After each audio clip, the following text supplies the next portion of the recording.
Hallelujah. Hallelujah. Hallelujah, Jesus. Hallelujah. Purihin ng Diyos. Diyos na gumawa ng langit at ng lupa. Purihin ng Diyos. Diyos nagbibigay ng hangin sa ating mga ilong. Hallelujah. Purihin ng Diyos.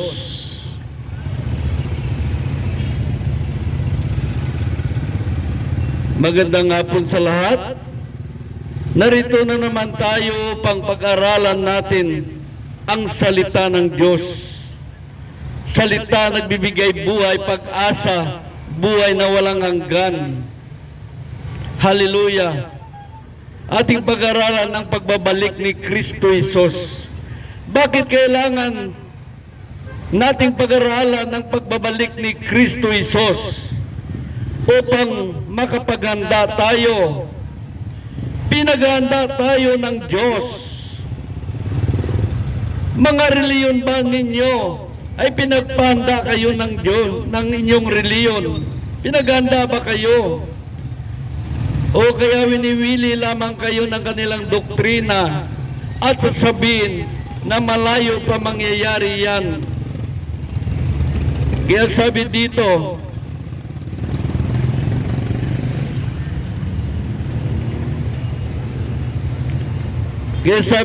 sa Hebreo chapter 9 verse 28, siya ay muling babalik upang iligtas ang mga naghihintay sa Kanya.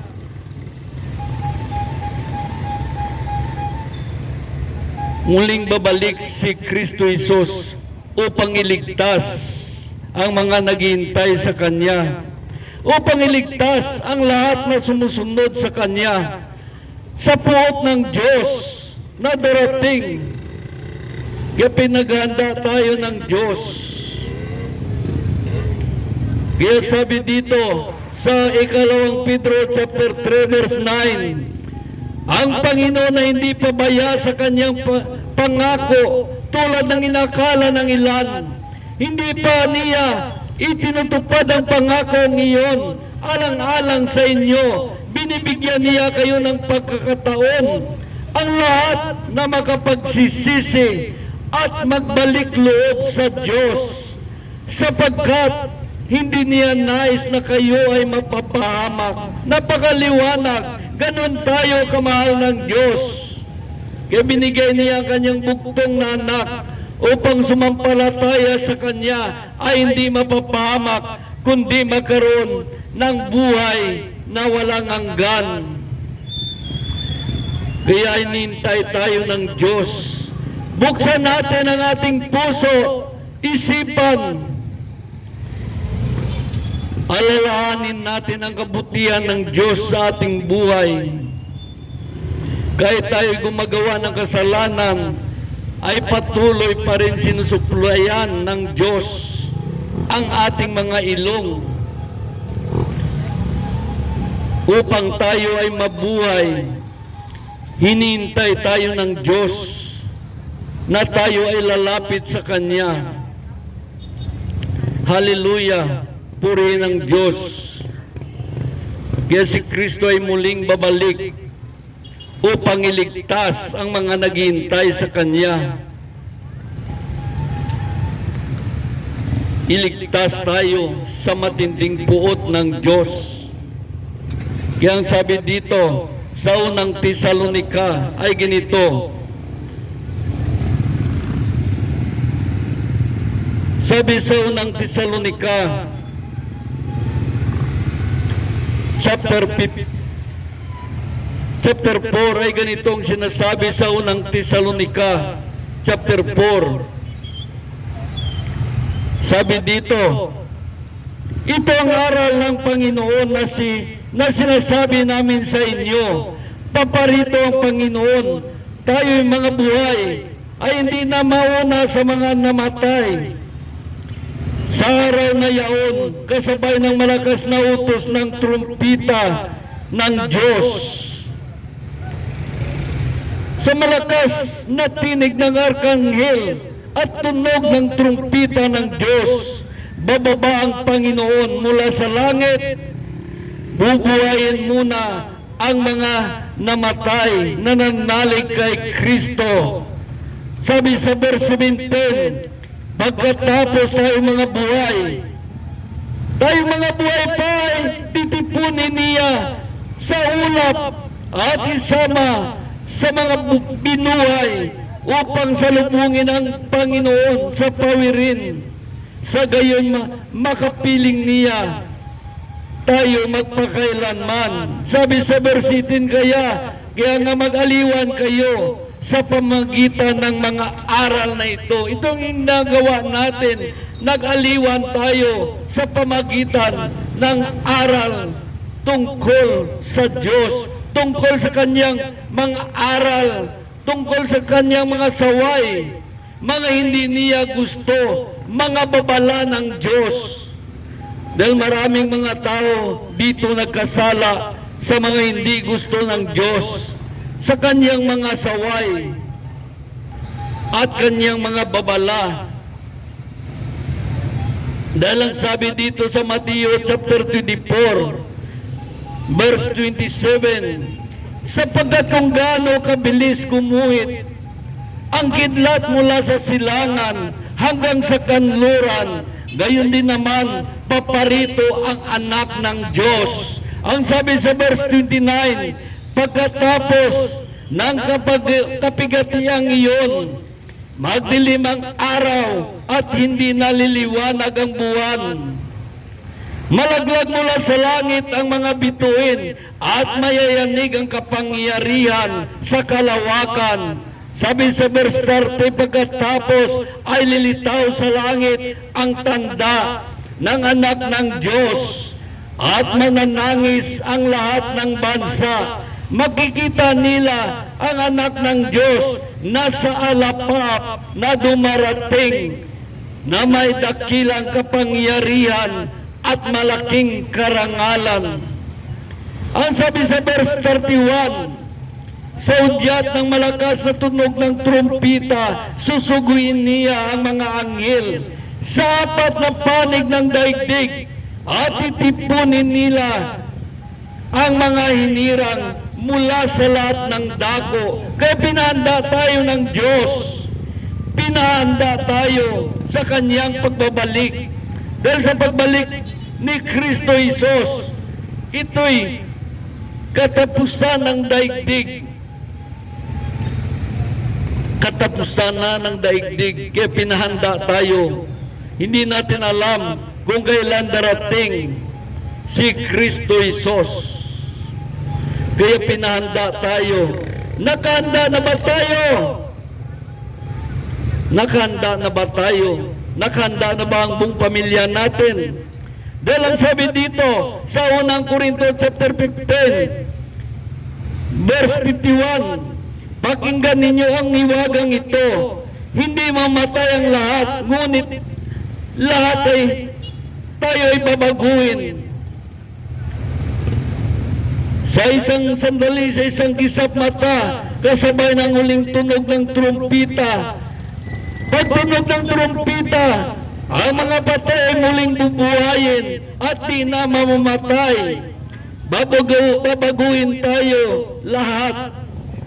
Sapagkat ang katawang nabubulok ay dapat mapalitan ng di mabubulok, at ang katawang namamatay ay papalitan ng hindi na mamamatay. Kila tayo, pagdating ni Kristo, babaguhin tayo lahat. Bigyan tayo ng katawan na hindi mamamatay. Ang mga sumusunod sa Diyos, ang sumusunod sa mabuting balita tungkol sa kaligtasan, mga anak ng Diyos ay papalitan ng Diyos ng katawang hindi mamatay, papalitan ng katawan na panlangit. At ang mga gumagawa naman ng kasalanan at sumusuway sa Diyos, ang kanyang katawang namamatay ay papalitan na hindi na mamamatay. Nakita natin at doon tayo dalhin ang mga gumagawa ng kasalanan at sumusuway sa Diyos. Sila itapon sa lawang apoy. na naglagablab na asupre. Ngunit, ang mga tao naman na sumusunod sa Diyos, ang ating lilipat tayo sa katawang panlangit.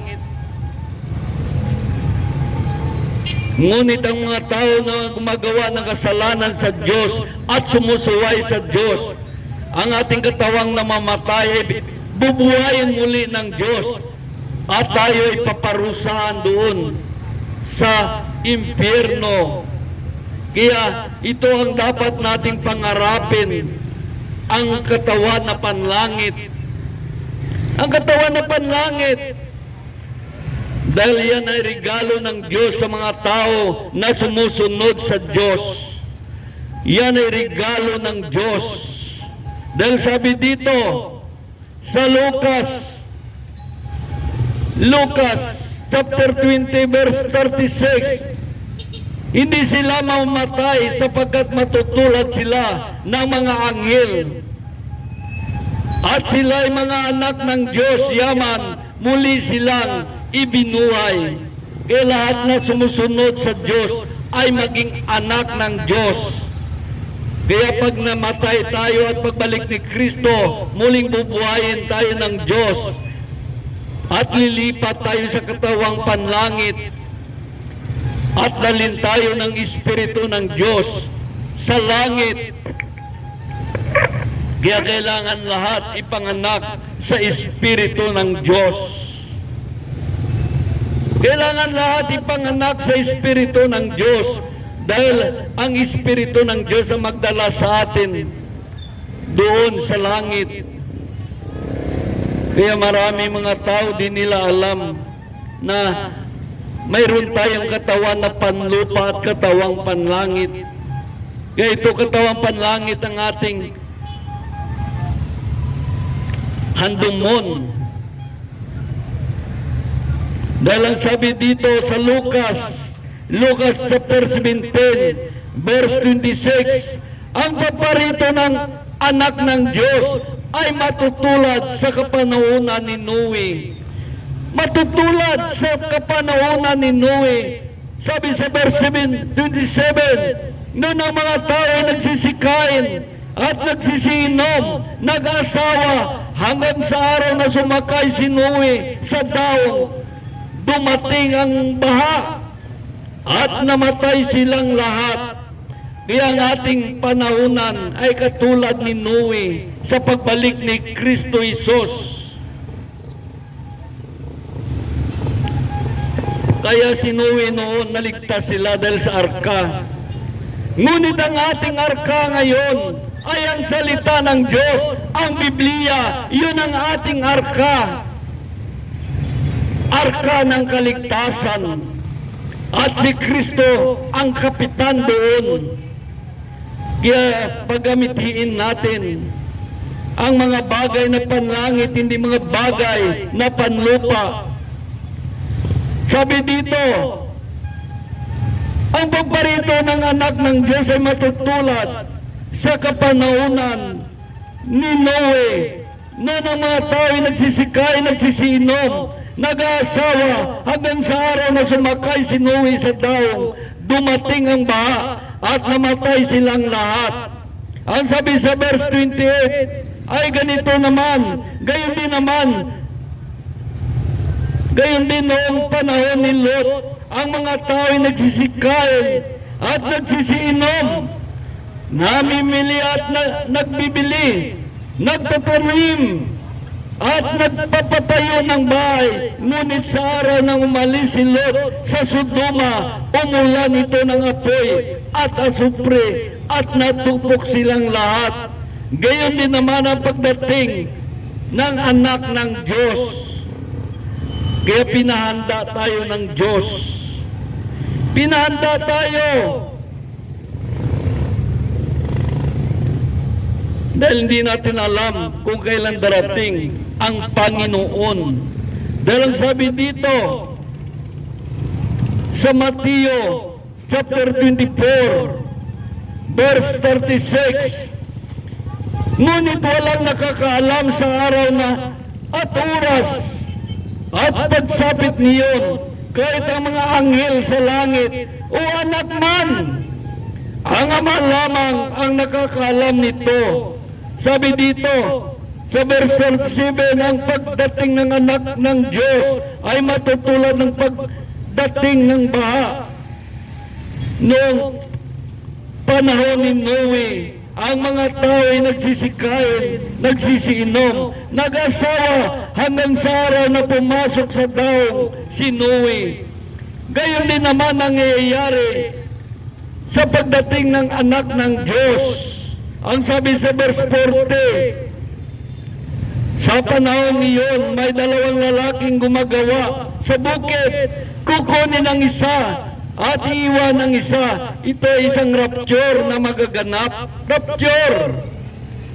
Sabi sa verse 41, may dalawang babaeng magkasamang nagtatrabaho. Kukunin ang isa at iiwan ang isa.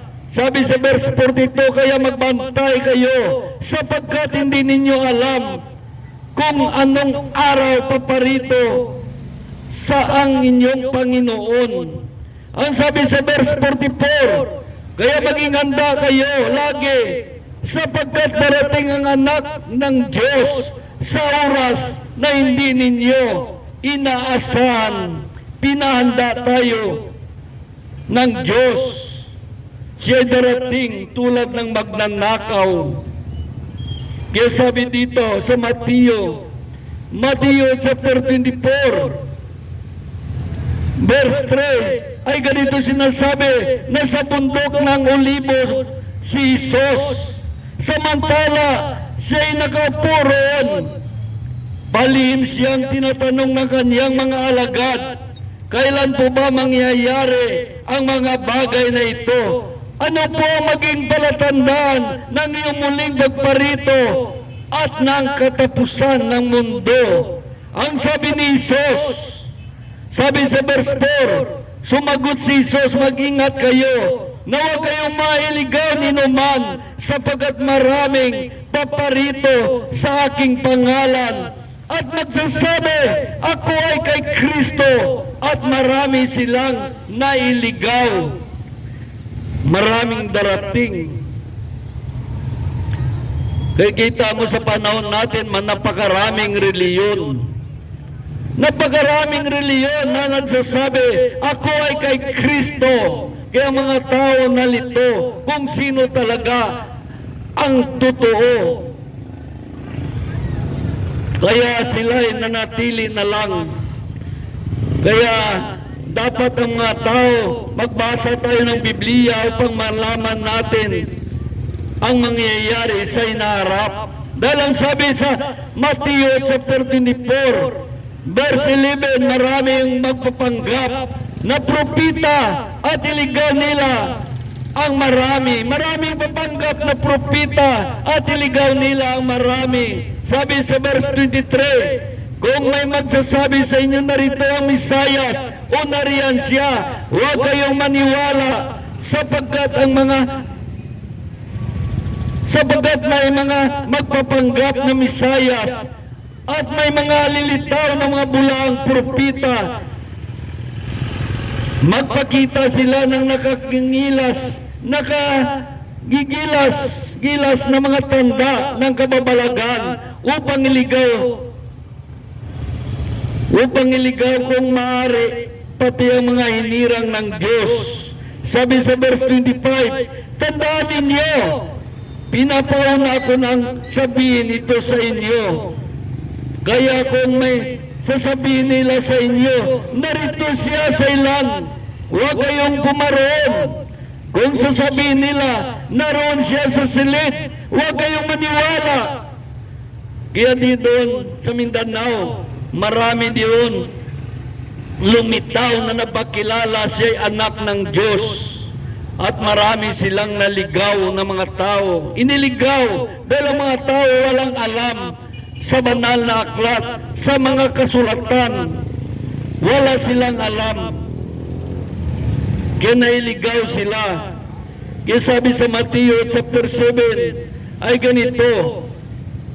Sabi sa Mateo chapter 7 verse 21, hindi lahat tumatawag sa akin Panginoon, Panginoon, ay papasok sa kaharian ng langit, kundi yaon lamang sumusunod sa kalooban ng aking amang nasa langit. Napakaliwanag. Sabi sa verse 22, pagdating ng uling araw, marami ang magsasabi sa akin, Panginoon, Panginoon, nangaral po kami at nagpapalayas ng mga demonyo at gumawa ng kababalaghan sa iyong pangalan. Sabi sa verse 23, at sasabihin ko sa kanila, kailanman hindi ko kayo nakilala, lumayo kayo sa akin, mga mapaggawa ng masama. Iyon ang sagot sa atin ng Diyos. Napaggawa ng masama. Kaya sabi dito sa Lucas chapter 6 verse 46, tinatawag ninyo akong Panginoon, Panginoon, ngunit hindi naman ninyo ginagawa ang sinasabi ko. Marami mga tao ngayon tumatawag na Panginoon, Panginoon, ngunit hindi naman natin ginagawa ang sinasabi ni Kristo Jesus. Ano ba ang sabi ni Kristo? Huwag kang gumawa ng kasalanan. Bakit hindi gusto ni Kristo gumawa tayo ng kasalanan?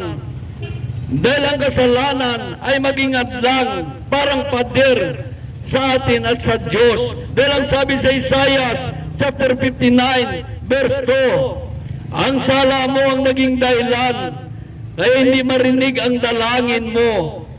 Ang sala mo ang naging dahilan ng paglayo ninyo sa Diyos. Ang kasalanan ang dahilan ng paglayo natin sa Diyos. Kaya sabi naman sa unang 1 chapter 3 verse 8, ang nagpapatuloy sa pagkakasala ay kampo ng dyablo. Ay kampo ng dyablo. Kaya nung nabasahan namin ito, nagbago ako. Mas masarap tawagin na ikaw ay sumulunod ni Kristo Jesus kaysa sasabihin na ikaw ay isang kampo ng dyablo. Kaya hindi gusto ni Kristo gumawa tayo ng kasalanan dahil maging kampon tayo ng dyablo. Ano pa sabi ni Jesus? Tinatawag mo akong Panginoon, Panginoon, ngunit hindi mo naman sinusunod ang sinasabi ko. Ano ba sinasabi ni Kristo Jesus? Sabi ni Kristo, huwag kang magsamba sa Diyos-Diyosang rebulto. Sinusunod ba natin si Kristo? Bakit hindi gusto ni Kristo magsamba tayo sa rebulto? Dahil ganito mangyari sa atin, magkaroon tayo ng sumpa hanggat sa ika-4 salinlay. Dahil ang sabi sa Exodus chapter 20 verse 3, huwag kayong magkaroon ng ibang Diyos maliban sa akin. Sabi naman sa verse 4, huwag kayong magkaroon ng Diyos-Diyusan o kaya larawan o rebulto ng anumang nilalang na sa langit at nasa lupa. Sabi sa verse 5, huwag kayong iukod o maglingkod sa alinmang mga Diyos-Diyusang iyan, sapagkat ako si Yahweh ay mapanibuguin. Paparusahan ko ang lahat na ayaw sa akin, pati ang kanilang mga anak, hanggat sa ika-4 salinlay.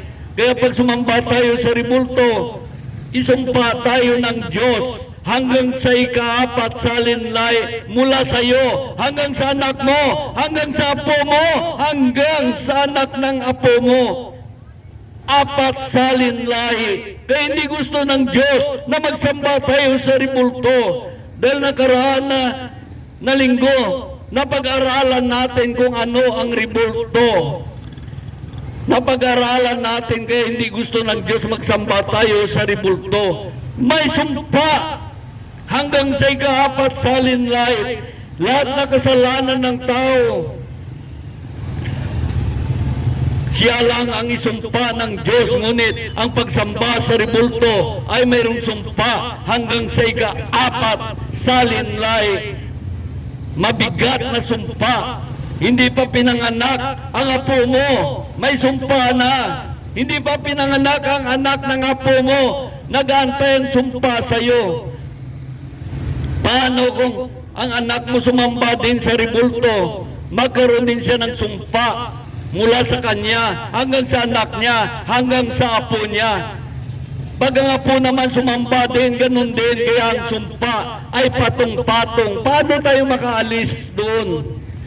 Dahil ang sumpa natin ay patong-patong at mawala na ang pagmamahal natin sa salita ng Diyos. Maging walang halaga ang salita ng Diyos dahil binulag tayo ng dyablo.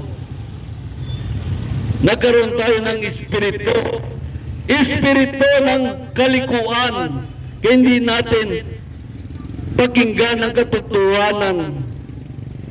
Kaya sabi dito sa unang Tesalonica ay ganito.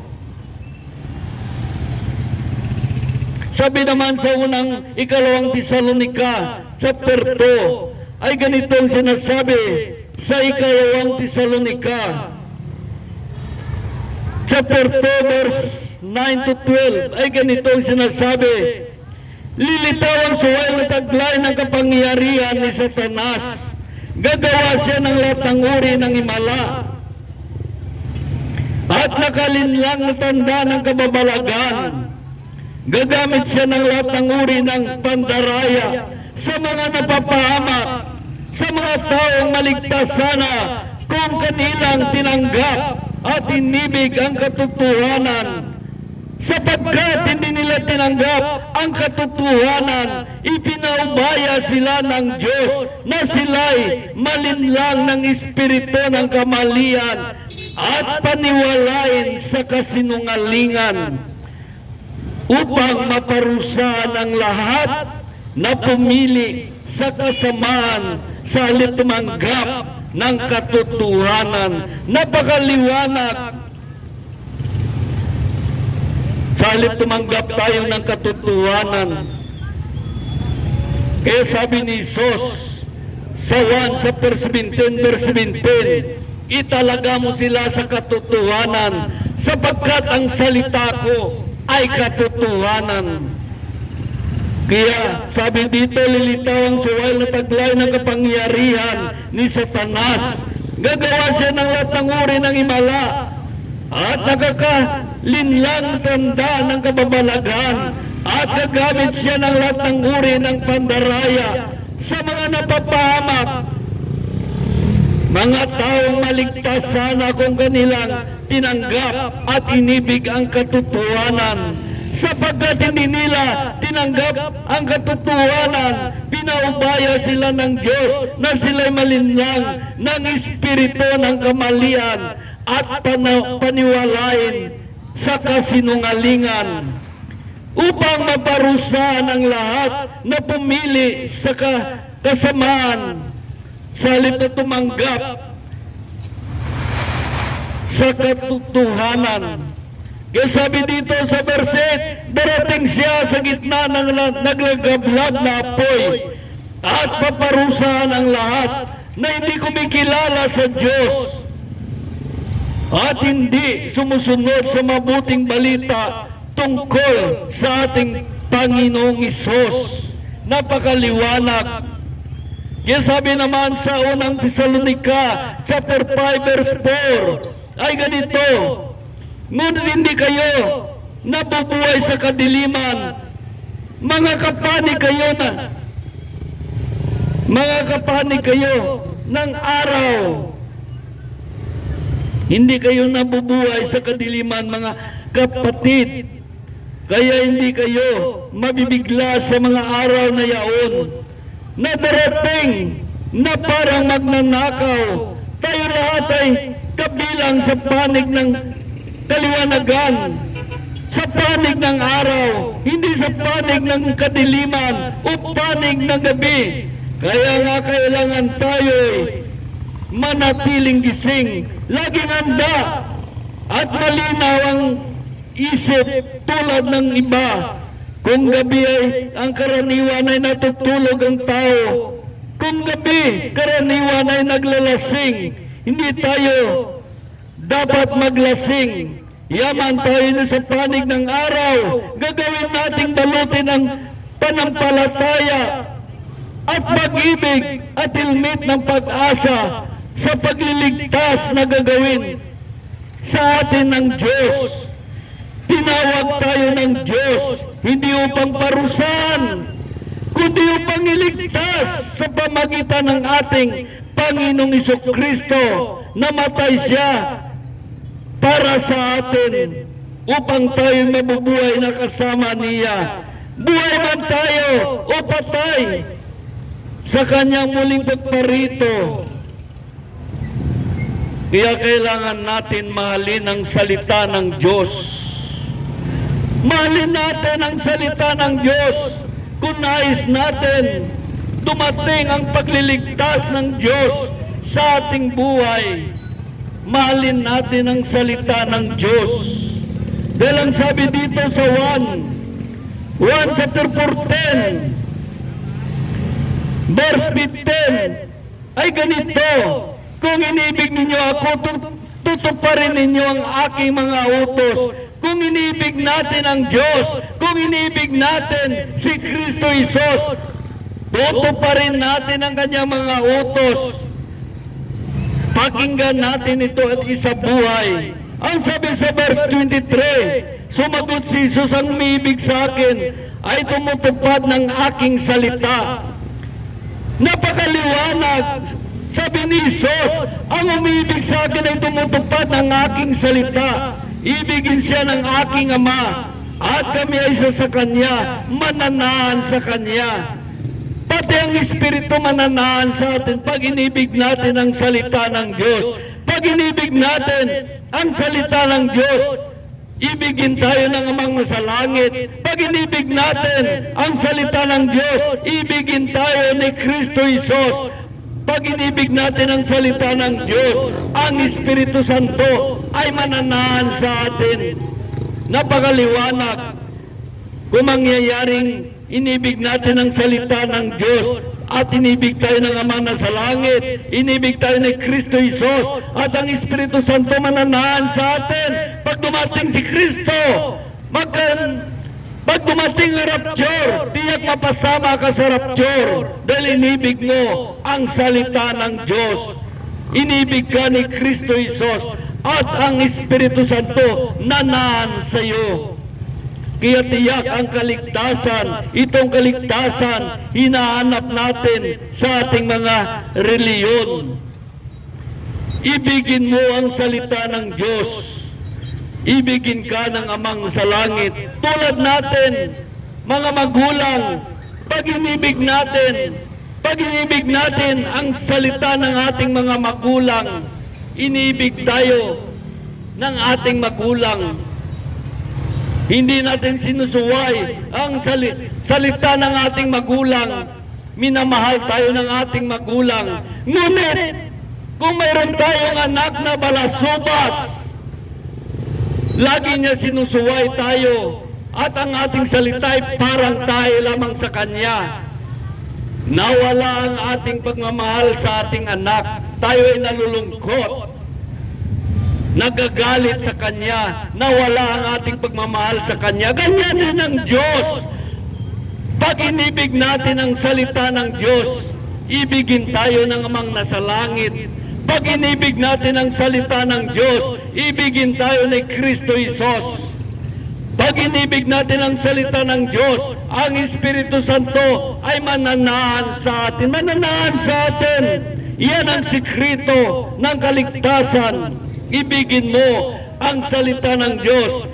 Kung sakali naman inibig mo ang salita ng Diyos at ikaw ay namatay, hindi mo na narating ang rapture.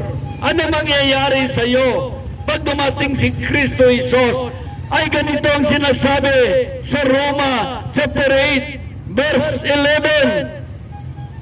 Kung nanaan sa inyo ang Espiritu ng Diyos, na siyang muling bumuhay kay Kristo Jesus, ang Diyos ding iyan ang magbibigay buhay sa inyong mga katawang namatay sa pamagitan ng kanyang Espiritu nanahan sa inyo. Kaya kailangan manahan sa atin ang Espiritu ng Diyos, dahil ang Espiritu ng Diyos ang magdala sa atin doon sa langit. Kung sakaling magka-rapture, ang Espiritu ng Diyos magdala sa atin.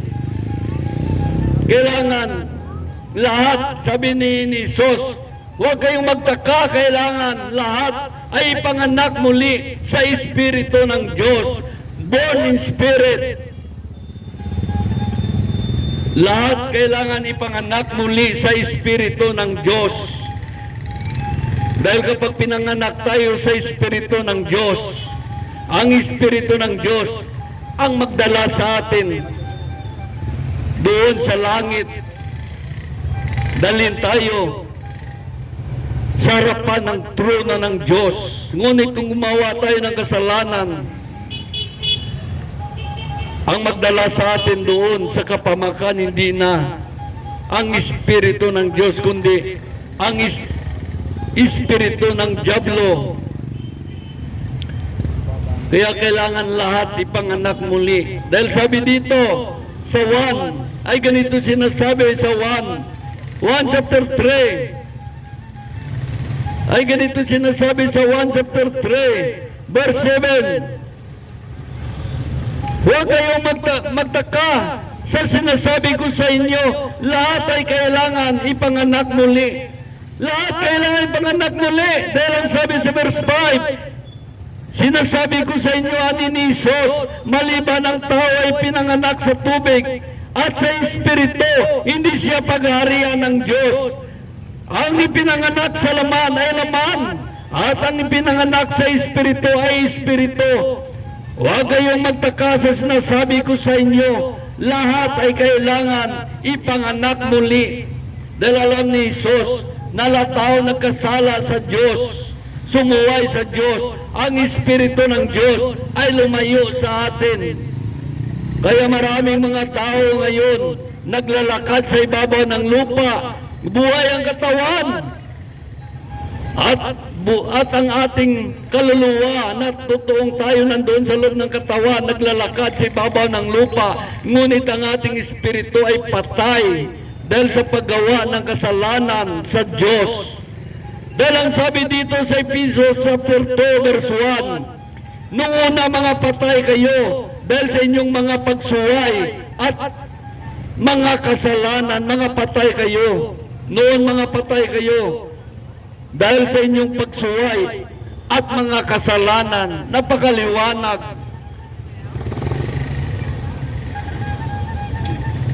Dahil sa ating pagsuway at paggawa ng kasalanan ng ating espiritu ay lumayo sa atin, kaya patay tayo espiritu. Kaya sabi ni Jesus, kaya kailangan lahat ay ipanganak muli sa espiritu ng Diyos. Yan na tawag na born in spirit. Born again. Pinanganak ka muli sa Espiritu ng Diyos.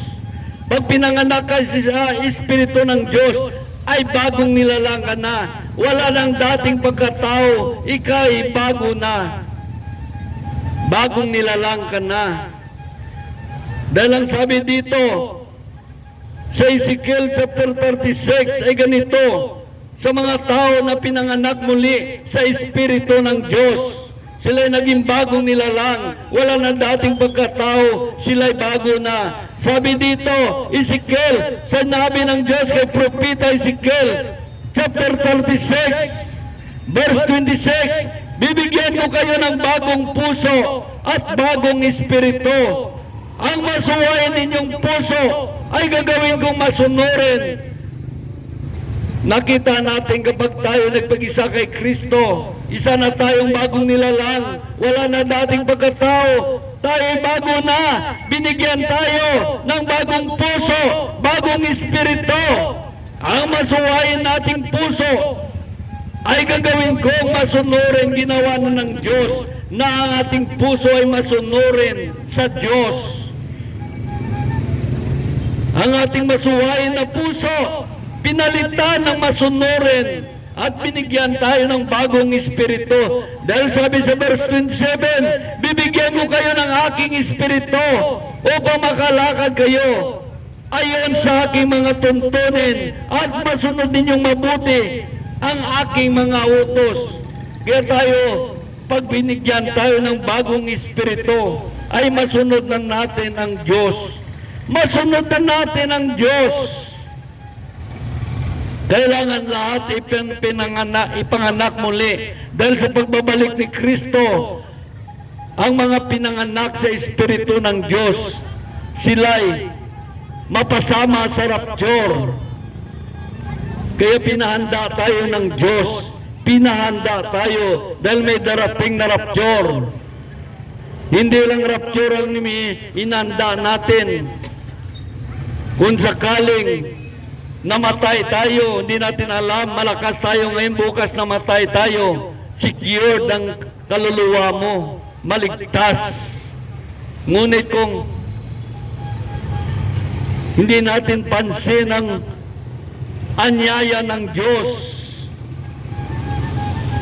na maghanda, mapapahamak nga tayo. Dahil ang sabi dito, maraming darating sa atin, rapture, o kaya ating kamatayan. Sa pagbalik ni Kristo, yan ay katapusan ng daigdig. Dahil ang sabi dito sa Mateo chapter 24, verse 3, nasa bundok ng Olibo si Jesus, samantala siya nakaupo roon. Palihim siyang tinanong ng kanyang mga alagad, kailan po ba mangyayari ang mga bagay na ito? Ano po maging palatandaan ng iyong muling pagparito at ng katapusan ng mundo? Sabi dito sa verse 6, makarinig kayo ng alingaw ng labanan at mga balita tungkol sa digmaan. Huwag kayong mabagabag.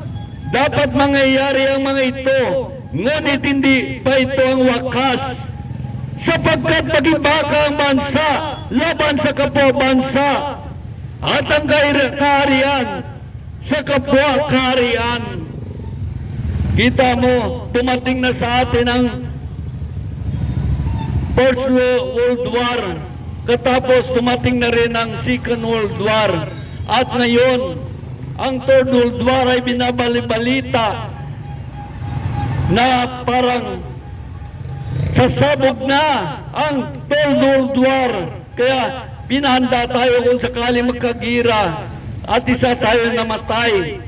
Saan tayo pupunta? Dahil dalawa ang puntahan ng tao, langit at impyerno.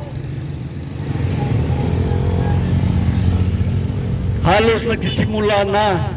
Nakita natin gira doon sa Ukraine at Rusya. At ang Israel ay pinaplano na kukupin ng kanyang mga kalaban. At kung mangyari ito at malupig ang Israel, doon na darating si Kristo Jesus. Yan mga tanda kung sakaling paligiran siya ng mga kalaban niya at matalo ang Israel, darating na si Kristo Jesus. Dahil sabi dito sa Pahayag chapter 20 verse 7 ay ganitong sinasabi, pagkatapos ng 1,000 na taon, palayain si Satanas, lalabas siya upang dayain ang mga bansa sa buong sanlibutan, ang Gog at Magog.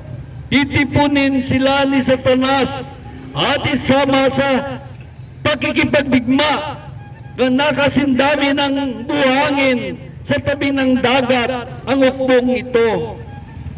Titipunin sila ni Satanas. Dahil ang sabi dito sa Pahayag chapter 16 verse 12, ibus ng ika-6 na anghel ang laman dala niyang mangkok sa malaking ilog ng Euphrates at natuyo ang ilog.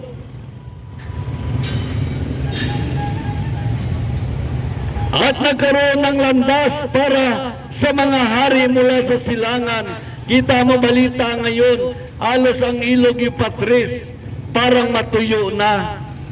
Yan mga tanda yan sa pagbalik ni Kristo. Kita mo, tulad ng COVID-19, tanda yan, mga tanda yan sa pagbalik ni Kristo Jesus. Heatwave, maraming namatay. Mga lindol, maraming namatay sa mga lindol. Mga baha, maraming namatay sa bagyo at baha. Yan ay tanda ng pagbabalik ni Kristo Jesus. Ang sabi ng insya ng gobyerno, climate change. Totoo naman yan, climate change. Ngunit kung nag-aaral ka sa banal na aklat, yan ay tanda ng pagbabalik ni Kristo Jesus. Mga gira ngayon, kita mo ang tuldor-duar, parang babae na mga anak nagpapasakit upang isilang ang ikatlong digmaan pandaigdig. Kaya kung mangyayari yun, labanan nuklear ngayon, wala na mabubuhay sa atin. Kaya sabi dito, ang ilog Euphrates natuyo at nagkakaroon ng landas para sa mga hari mula sa silangan. Sabi dito, at nakita ko lumabas mula sa bunganga ng dragon at ng halimaw ang bulang propita ang tatlong karmal-dumal na espirituan yung palaka. Ito'y mga demonyo gumagawa ng kababalagan. Nilibot nila ang lahat ng hari sa buong daigdig upang tipunin para labanan ang dakilang araw ng Panginoon. Dakilang araw ng Diyos na makapangyarihan sa lahat. Sabi dito, sa verse 15, makinig kayo.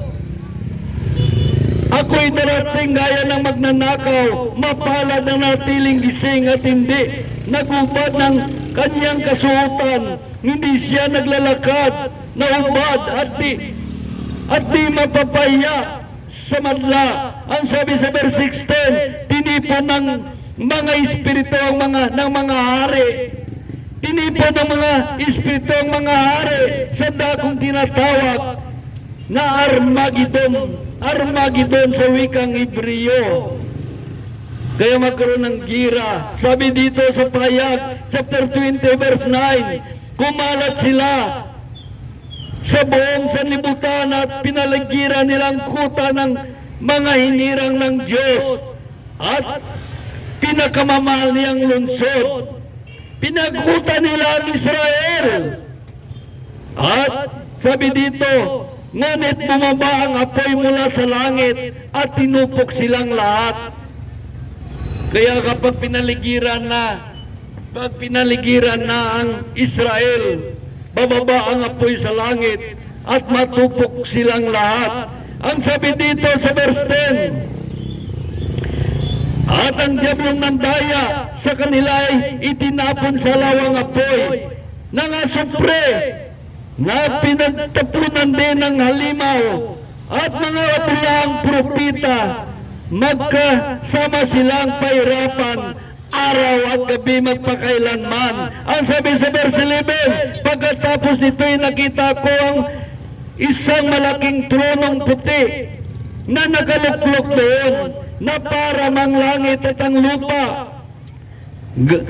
sa kanyang harapan at hindi na nakitang muli. At nakita ko nakatayo sa harapan ng trono ang mga patay, ang mga namatay, maging dakila at maging hamak, at nabuksan ang mga aklat. Binuksan ang isa pang aklat, ang aklat ng buhay, hinatulan ng mga patay ayon sa kanilang mga gawa, gaya ng susulat sa mga aklat. Ang sabi dito sa verse 10, inuluwaan ng dagat ang mga patay na sa kanya mula nang nilikha ang sanlibutan. Maraming mga nalunod na mga patay na hindi nakita sa dagat. Hanggang mga gira, maraming mga patay doon sa dagat, hindi nakita. Mga nalunod na barko, muli silang bubuhayin ng Diyos at idalhin dito, idalhin sa harapan ng trono at tatulan sila sa pamagitan ng kanilang mga gawa. Kaya maliwanag dito sabi dito, inuluwan ng dagat ang mga patay sa kanya at inilabas din ang kamatayan sa Hades. Ang mga patay nakalagak sa kanila, hinatulan sila Lahat ayon sa kanilang mga gawa. Pati ang impyerno, mga tao doon sa impyerno, ilabas lahat, harap sa hukuman ni Kristo at itapon sila sa naglalagablab na apoy ng impyerno. Sabi dito, pagkatapos itinapon sa lawang apoy ang kamatayan ng Hades. Ang lawang apoy na ito ay ang pangalawang kamatayan. Pati ang impyerno itapon sa lawang apoy. Ang lawang apoy daw dagat nga kalayo, daw tinunaw nga sansalon, daw laban ng bulkan.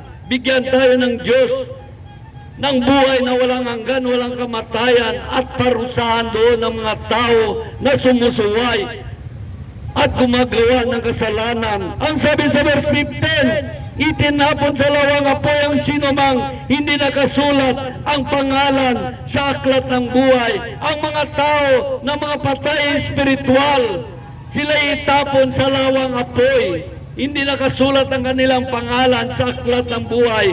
Ang mga nakasulat sa aklat ng buhay, ang mga tao na pinanganak muli sa Espiritu ng Diyos, sila'y nakasulat ang pangalan sa aklat ng buhay. Kaya dapat lahat ay panganak muli, sabi ni Kristo Jesus. Dahil kapag hindi tayo pinanganak sa Espiritu ng Diyos, hindi nakasulat ang ating pangalan sa aklat ng buhay. Kailangan lahat ipanganak sa Espiritu ng Diyos. Yan ibig sabihin, si Kristo nagsabi niyan. Kailangan lahat ipanganak sa Espiritu ng Diyos. Kaya ang mga tao na itinapon na wala ang pangalan nila sa aklat ng buhay, mga tao, mga patay espiritual. Kaya kailangan natin lumapit sa Diyos. Kailangan natin ipanganak muli sa Espiritu ng Diyos. Hallelujah! Ito lang aking mensahe. Sana may napulot tayong aral sa gabing ito, na ito magamit natin pang baston sa ating pamumuhay araw-araw sa ibabaw ng mundo.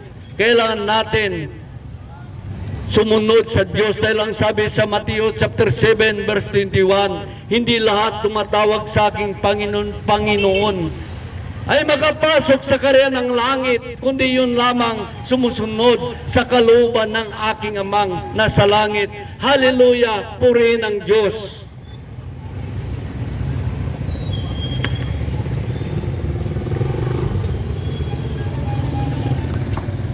Hallelujah.